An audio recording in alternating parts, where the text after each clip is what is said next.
Hi friends, അപ്പോൾ ഞാൻ ഇന്ന് വന്നേക്കുന്നത് ഒരു ഒറിജിനൽ എക്സാം കേസ് നോട്ടുമായിട്ടാണ്. ഇതൊരു റൈറ്റിങ്ങിൻ്റെ OETയുടെ റൈറ്റിങ്ങിൻ്റെ last January 10th real exam case നോട്ടാണ്. ഇതൊരു എക്സാമിൻ്റെ ഒറിജിനൽ ക്വസ്റ്റ്യൻ ആയിരുന്നു. അന്ന് ആ ജനുവരിയിൽ നടന്ന എക്സാമിൻ്റെ ഒരു ക്വസ്റ്റ്യൻ ആയിരുന്നു ഇത്. അപ്പോൾ നമുക്കിനി ഇത് ഡിസ്കസ് ചെയ്യാം. അതിനു മുമ്പ് റൈറ്റിങ്ങിനെ കുറിച്ച് ജസ്റ്റ് ഒന്ന് പറയാം, റൈറ്റിംഗ് എന്താണെന്നുള്ളത്. റൈറ്റിംഗ് 45 minutes ആണ് നമുക്ക് റൈറ്റിങ്ങിനുള്ള ടൈമിങ്. അപ്പം അതിൽ ഫസ്റ്റ് 5 minutes നമുക്ക് റീഡ് ചെയ്യാനുള്ളതാണ്. നമുക്ക് കേസ് നോട്ട് റീഡ് ചെയ്യാം. അത് കഴിഞ്ഞ് 40 minutes നമുക്ക് റൈറ്റ് ചെയ്യാനായിട്ട് കിട്ടും.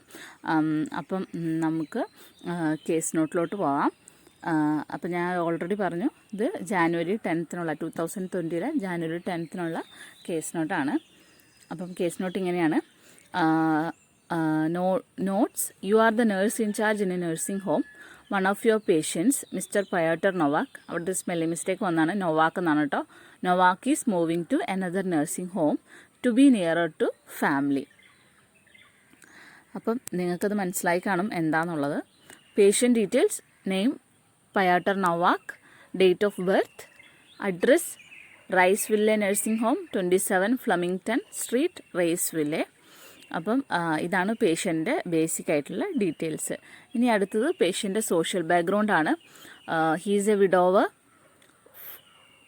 15 years ആയിട്ട് വിഡോവറാണ്. കസിൻ 50 kilometers അവേ ആണ്. Mrs Maria Kowalski. No other family members. Migrated from Poland 1949. Retired carpet layer. Likes Polish folk music. Medical history പറയുകയാണെങ്കിൽ 2011 diagnosed alcohol related dementia, hepatic cirrhosis. 28/6/2019 road traffic collision, fractured ribs and right humerus. Medication nil. Presenting complaint: patient with multiple health problems requires constant nursing care. അപ്പം അതാണ് പേഷ്യൻ്റെ presenting complaint. Presently പേഷ്യൻറ്റിന് ഈ ഇത്രയും problems, multiple health problems, അതിന് constant nursing care വേണം. Treatment record: 26/9/2019 admitted from acute care, forgetful recent events, resistive behaviour, argues, yells, shouts, pulls away from staff when attempts to guide. അതുപോലെ തന്നെ resistant care from female nurses, refuses to walk, take meals, dining room, insist bath weekly only. അപ്പം ഇതൊക്കെ പേഷ്യൻ്റെ ഒരു ഇത് കാണിക്കുന്നതാണ്, പേഷ്യൻ്റെ ഒരു present problems കാണിക്കുന്നതാണ്. അതിൽ മാനേജ്മെൻറ്റ് പ്ലാൻ പറഞ്ഞേക്കുന്നത്: male nurses, same care much as possible, regular toileting 4 hourly, bed bath or shower as possible, meals in room, encourage dining room, psychological assessment, contact Polish welfare league or contact cousin. Polish welfare league ഒരു supporting ടീമാണ്, അതാണ് ഉദ്ദേശിച്ചേക്കുന്നത് contact ചെയ്യാൻ വേണ്ടിയിട്ട്.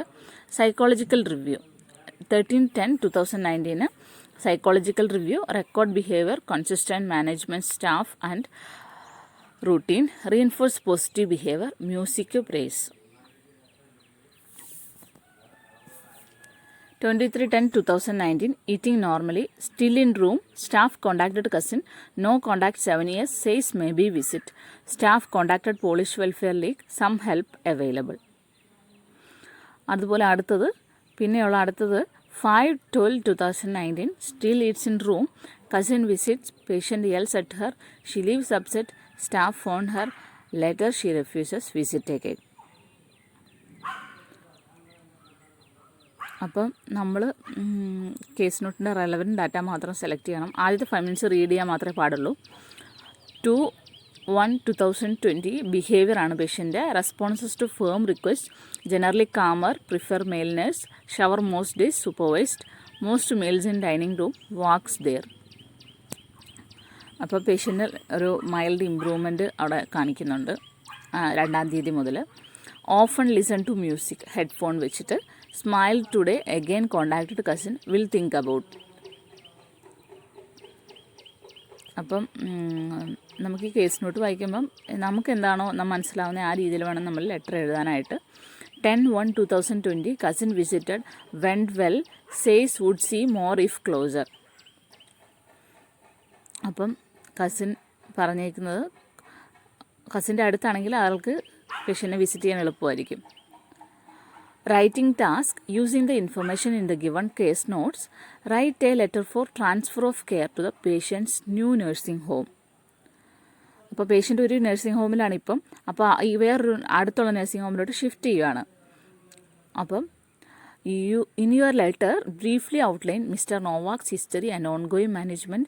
Address your letter to Miss Anna Panosa, senior nurse, Brentwood Nursing Home, Brentwood. അപ്പം വേറൊരു nursing ഹോമിലോട്ട് shift ചെയ്യുന്നതിൻ്റെ ഒരു ട്രാൻസ്ഫർ.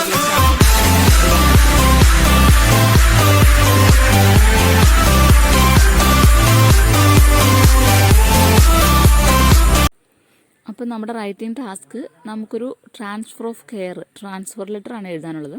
ആ പേഷ്യൻ്റ് ഇപ്പോൾ ഒരു നഴ്സിംഗ് ഹോമിലാണ് ഉള്ളത്. അപ്പം നിങ്ങൾക്കിത് എങ്ങനെ വേണമെങ്കിലും എഴുതാം. എന്താണെന്ന് വെച്ച് കഴിഞ്ഞാൽ നിങ്ങൾക്കിത് വായിക്കുമ്പോൾ എങ്ങനെയാണോ മനസ്സിലാവുന്നത് ആ രീതിക്ക് എഴുതാം. കാരണം കസിൻസിൻ്റെ വിസിറ്റ് ഇമ്പോർട്ടൻ്റ് ആണ്. കാരണം കസിൻ്റെ വിസിറ്റ് ഉണ്ടാകുമ്പോൾ കുറച്ച് ഇമ്പ്രൂവ്മെൻറ്റ് കാണിക്കുന്നുണ്ട്. സോ അപ്പോൾ ആ കസിൻ്റെ വിസിറ്റ് വളരെ ഇമ്പോർട്ടൻ്റ് ആണ്. അപ്പം അതിന് വേണ്ടിയിട്ടാണ് നമ്മൾ നിയറസ്റ്റ് നഴ്സിംഗ് കെയർ ഹോമിലോട്ട് പേഷ്യൻറ്റിനെ ട്രാൻസ്ഫർ ചെയ്യുന്നത്. അപ്പോൾ നിങ്ങൾക്ക് അത് വെച്ച് വേണമെങ്കിൽ എഴുതാം. കാരണം കസിൻസിൻ്റെ വിസിറ്റ് പേഷ്യൻറ്റിന് നല്ല ഇമ്പ്രൂവ്മെൻറ്റ് ഉണ്ടാക്കുന്നതെന്ന് പറഞ്ഞ് എഴുതാം. അല്ലാന്നുണ്ടെങ്കിൽ നിങ്ങൾക്ക് ഇയാൾ ഇങ്ങനെ തുടങ്ങി എഴുതാം. ആൽക്കഹോൾ റിലേറ്റഡ് ഡിമെൻഷ്യ പേഷ്യൻ്റ് ആയിരുന്നു, ആ ഡേറ്റ് വെച്ചിട്ട് എഴുതാം. അപ്പം അത് കഴിഞ്ഞ് ഇയാളൊരു ആക്സിഡൻ്റ് 26 ഒരു ആക്സിഡൻറ്റ് പറയുന്നുണ്ട്. ആക്സിഡൻ്റായിട്ട് അഡ്മിറ്റായി. അത് കഴിഞ്ഞിട്ട് ആ ഹോസ്പിറ്റലൈസേഷൻ ടൈമിൽ ഇങ്ങനെ റെസിസ്റ്റീവ് ബിഹേവിയർ കാണിച്ചു. ഇങ്ങനെയുള്ള ബിഹേവിയറുകളൊക്കെ അയാൾക്ക് ഉണ്ടായിരുന്നു എന്നും പറഞ്ഞ് എഴുതാം. അത് കഴിഞ്ഞിട്ട് അയാളുടെ ആ എല്ലാ കാര്യങ്ങളും എഴുതാം.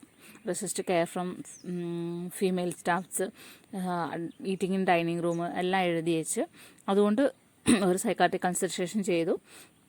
In order to reinforce a positive behaviour. പിന്നീടുള്ള കുറച്ചുള്ള ദിവസങ്ങളിൽ കണ്ടീഷൻ ഇമ്പ്രൂവ് ചെയ്ത് കണ്ടു. അയാൾക്ക് നല്ല ഇമ്പ്രൂവ്മെൻറ്റ് കണ്ടു. അതായത് started to answer to firm questions അങ്ങനെ പറഞ്ഞ് എഴുതാം. പിന്നെ however he still prefers a male staff for his personal care പറഞ്ഞ് എഴുതാം. അങ്ങനെയാണല്ലോ തന്നേക്കുന്നത്. അപ്പം പിന്നെ അടുത്ത പാരഗ്രാഫിൽ ഫസ്റ്റ് പാരഗ്രാഫിൽ അയാൾക്ക് ഇങ്ങനെ ആൽക്കഹോൾ റിലേറ്റഡ് ഡിമെൻഷ്യ ഉണ്ടായിരുന്നു, ലിവർ സിറോസ് ഉണ്ട്. അപ്പോൾ അത് കഴിഞ്ഞ് അയാൾ ആക്സിഡൻ്റായിട്ട് അഡ്മിറ്റായി. അന്നേരം ഇങ്ങനെയുള്ള ബിഹേവിയേഴ്സൊക്കെ കാണിച്ചു എന്നും പറഞ്ഞ് അതുകൊണ്ടൊരു സൈക്കാട്രിക് കൺസൾട്ടേഷൻ മെയ്ഡ് ചെയ്തു എന്നും പറഞ്ഞുകൊണ്ട് ഫസ്റ്റ് പാരഗ്രാഫിൽ എഴുതാം. അതുപോലെ തന്നെ രണ്ടാമത്തെ പാരഗ്രാഫിൽ നമുക്ക് അയാളുടെ ഇമ്പ്രൂവ്മെൻ്റ് എഴുതാം. സെക്കൻഡ് ബോഡി പാരഗ്രാഫിൽ സബ്സിക്വൻറ്റ് ഡേയ്സിൽ കണ്ടീഷൻ ഇമ്പ്രൂവ് ചെയ്തു, അയാൾക്ക് ഇന്ന ഇമ്പ്രൂവ്മെൻറ്റ്സ് അയാളിലുണ്ടായി. എന്നാലും അയാൾക്ക് ഇപ്പോഴും അയാൾ മെയിൽ സ്റ്റാഫിനെ തന്നെയാണ് പ്രിഫർ ചെയ്യുന്നതെന്ന് പറഞ്ഞ് എഴുതാം.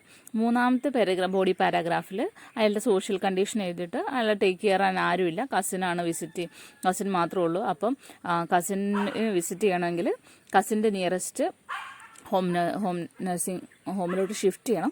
അപ്പോൾ ഞങ്ങൾ ആ സപ്പോർട്ട് കിട്ടണം. അതുകൊണ്ട് നിങ്ങളുടെ നഴ്സിംഗ് കെയർ ഹോമിലോട്ട് ഷിഫ്റ്റ് ചെയ്യുകയാണ്. ഓൺഗോയിങ് മാനേജ്മെൻറ്റ് കെയറിന് വേണ്ടിയിട്ടെന്ന് പറഞ്ഞ് എഴുതിയിട്ട് നമുക്ക് ജസ്റ്റ് ഒരു last given the above situation please monitor his condition no provide care accordingly no എന്ത് വേണമെങ്കിലും എഴുതാം.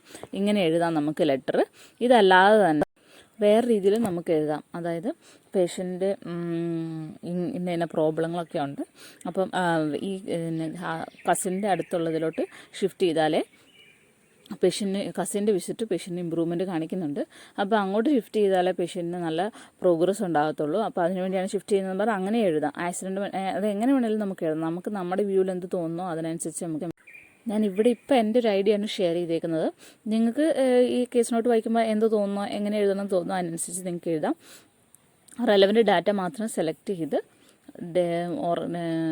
റൈറ്റിങ് ഓർഗനൈസ് ചെയ്ത് നല്ല ലെറ്ററായിട്ട് എഴുതുക. അപ്പോൾ നിങ്ങൾക്ക് നല്ലപോലെ സ്കോർ ചെയ്യാൻ പറ്റും. ഞാൻ എൻ്റെ ഒരു ഐഡിയ ഇവിടെ ഡിസ്കസ് ചെയ്യുന്നുള്ളൂ. ചിലപ്പം പലർക്കും പല ഐഡിയ ഉണ്ടാവും ഈ കേസ് നോട്ട് വായിക്കുമ്പോൾ. എങ്ങനെ വായിച്ചാലും നമുക്ക് നമ്മുടെ പോയിൻ്റ് ഓഫ് വ്യൂവിൽ എന്ത് തോന്നുന്നു അതിനനുസരിച്ച് വേണം നമ്മൾ ലെറ്റർ എഴുതാൻ. വേറൊരാളുടെ ഒരു ഐഡിയ നമ്മളിൽ അടിച്ചേൽപ്പിച്ച് എഴുതാൻ നോക്കിയാൽ നമുക്ക് നമ്മുടെ ഒരു റിയൽ ലെറ്റർ പ്രൊഡ്യൂസ് ചെയ്യാനായിട്ട് പറ്റുകയില്ല. അപ്പോൾ നിങ്ങൾ ഈ ലെറ്റർ എഴുതി നോക്കുക. നല്ലപോലെ നിങ്ങളുടെ ഐഡിയ വെച്ച് നിങ്ങൾ എഴുതി നോക്കുക. അപ്പം ഞാൻ അതിൻ്റെ അടുത്ത വീഡിയോയിൽ ഇതിൻ്റെ ഒരു സാമ്പിൾ ലെറ്റർ ഇടുന്നതായിരിക്കും. ഞാൻ എഴുതിയേക്കുന്ന ഒരു സാമ്പിൾ ലെറ്റർ, എനിക്കുള്ളൊരു സാമ്പിൾ ലെറ്റർ ഞാൻ നിങ്ങൾക്ക് ഷെയർ ചെയ്യുന്നതായിരിക്കും. അപ്പം നിങ്ങൾക്ക് എൻ്റെ അടുത്ത വീഡിയോ കാണണമെന്നുണ്ടെങ്കിൽ നിങ്ങൾ എൻ്റെ ചാനൽ സബ്സ്ക്രൈബ് ചെയ്യണം. സബ്സ്ക്രൈബ് ചെയ്ത് ബെൽ ബട്ടൺ പ്രസ് ചെയ്ത് കഴിഞ്ഞാൽ നിങ്ങൾക്ക് ഞാൻ വീഡിയോ അപ്ലോഡ് ചെയ്യുമ്പോൾ നോട്ടിഫിക്കേഷൻ വരുന്നതായിരിക്കും. അപ്പോൾ ഞാനിങ്ങനെ ദിവസവും മാക്സിമം ഓരോ റൈറ്റിങ്ങിൻ്റെ കേസ് നോട്ട് എടുത്ത് ഡിസ്കസ് ചെയ്ത് ഓരോ സാമ്പിൾ ലെറ്റർ ഇടാനായിട്ട് ശ്രമിക്കാം. അപ്പോൾ നിങ്ങൾക്ക് കുറച്ചുകൂടെ ഇത് എളുപ്പമാവും. കാരണം ഇപ്പം റെഗുലർ ക്ലാസ് ഒന്നും കിട്ടാത്തവർക്ക് കുറച്ചുകൂടെ റൈറ്റിംഗ് ഡിസ്കഷന് ഒരു ഹെൽപ്ഫുൾ ആവും. അപ്പോൾ നിങ്ങൾക്ക് എൻ്റെ വീഡിയോ ഇഷ്ടപ്പെട്ടെന്ന് ഞാൻ കരുതുന്നു. Please subscribe and support me and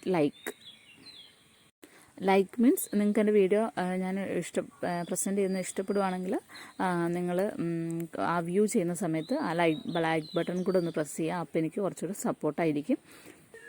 so thank you for watching my video. അപ്പോൾ ഞാൻ പറഞ്ഞു അടുത്ത വീഡിയോയിൽ ഇതിൻ്റെ ഒരു സാമ്പിൾ ലെറ്റർ ആയിരിക്കും. അപ്പോൾ അതിനുവേണ്ടി വെയിറ്റ് ചെയ്യുക. എന്നെ ചാനൽ സബ്സ്ക്രൈബ് ചെയ്ത് സപ്പോർട്ട് ചെയ്യുക.